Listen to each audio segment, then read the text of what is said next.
स्वागत अच्छी आम घर ये पाखे कंदरपुर जगतसिंहपुर जिलार ये पवित्र पीठटी श्री गोरखनाथ पीठ। ये पीठर अपार पार महिमा शास्त्र में वर्णित अच्छी। ये गोरखनाथ होचंती जन सिद्ध जोगी जे कि गोबर गदारू प्रगट होते एवं ये अंचल थिला घंच जंगल एवं महाभारत रे जो खांडव वन कहती सेटा यही पीठर पाखे छपड़ा पाखे अच्छी। एवं ये पीठर जो जंगल भितर जड़े सन्थ से तपस्या करुले एवं से जड़े अपुत्रिक को गोटे फल देते जे फल व्यवहार कले खाइले संतान प्राप्ति हम सेटा विश्वास नक गोटे गोबर गदा को पकई देते। बहुत दिन पर से फेरला पर देखे से सन्थ अच्छे पचारे कहीं मोर कौन संतान है ना रे से फल गला कुआड़े से पचारि बुझिले जे से गोबर गदार पकई जो जोगी मान चिमुटा थाए लुहार चिमुटा देखा अच्छी से चिमुटा मारदेला पर से गोबर गदारू गोटे सुंदर संतान के बाहर गोबर जन्म नहीं थे गोरखनाथ है। एवं ये पीठरे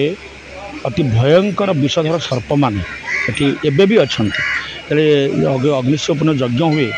यज्ञ समय आम ये आसीचु यज्ञ करूँ ये साप गुड़ा बरगछ बाहर की तले बुलती एवं आमर ये अंचल में आम ओडिशा रे बहु जगह गोरखनाथ ना ये जानी जे सर्पदंशन हुए से माने गोरखनाथ विभूति को से जगह मारी दियंती गोटे नड़ा कि सूता बांध दियंती और कौन सी डाक्तर पाक न सीधा अखंड विश्वास सहित यही पीठ भितर एंट्री करीगले आउ से साप ज्वाला विष से कमिमा आरंभ हुए ये पहुँचाई दियंती ये खबर जाए एवं से भाईना आसती ये झड़ा फुंका करती एवं केमिति से भल हुए झिटिपिटी जमी शब्द कले आम सत्य बोली कहू ये जो गादी देखिले हुंकार गोरखनाथ ठाकुर रूप होती एक हुंका सेठी बड़ बड़ सब झिटिपिटी अच्छा से माने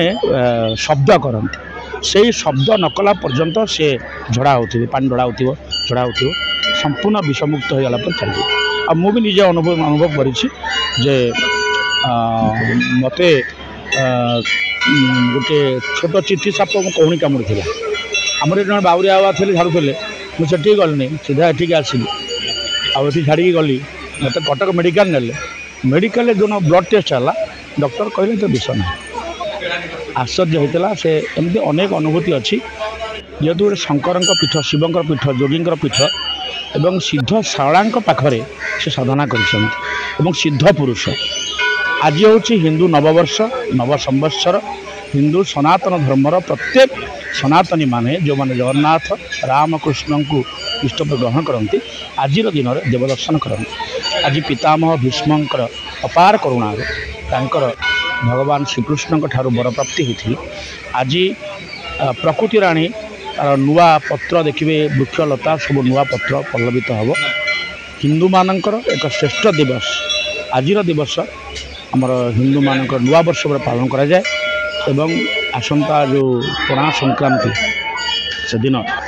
नववर्ष आज आरंभ है एवं ये पीठरे गोमाता मानक पाई बहु उपकार प्रभुंकर अच्छी ये विभूति जदि गाईर क्षीर होनी गाई बदमाशी करुच्ची ये विभूति लगेदेले गोमाता भल हो जाती ये भाव में पीठर महानता अच्छी आ प्रत्येक दिन प्राय ये भक्त मान भिड़ हुए।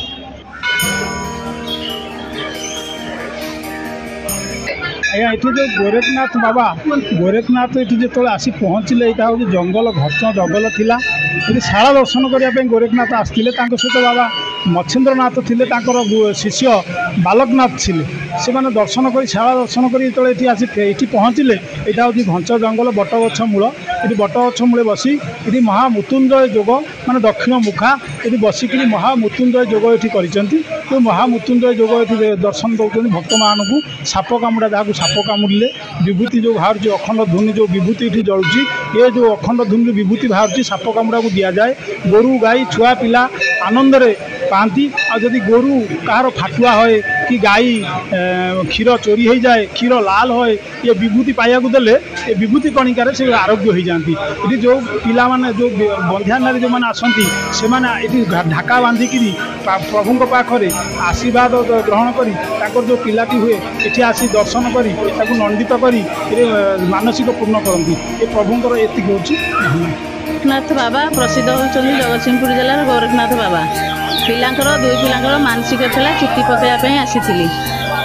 10 वर्ष है प्राय आसी 10 वर्ष तले मानसिक करके जाइलु ए वर्ष आसु पिला दुईटर चुट्टी पकड़ापी ठाकुर महिमा बहुत प्रसिद्ध गोरखनाथ ये योगपीठ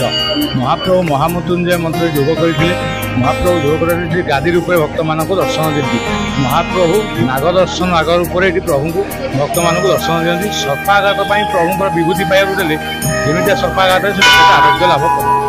जय गुरु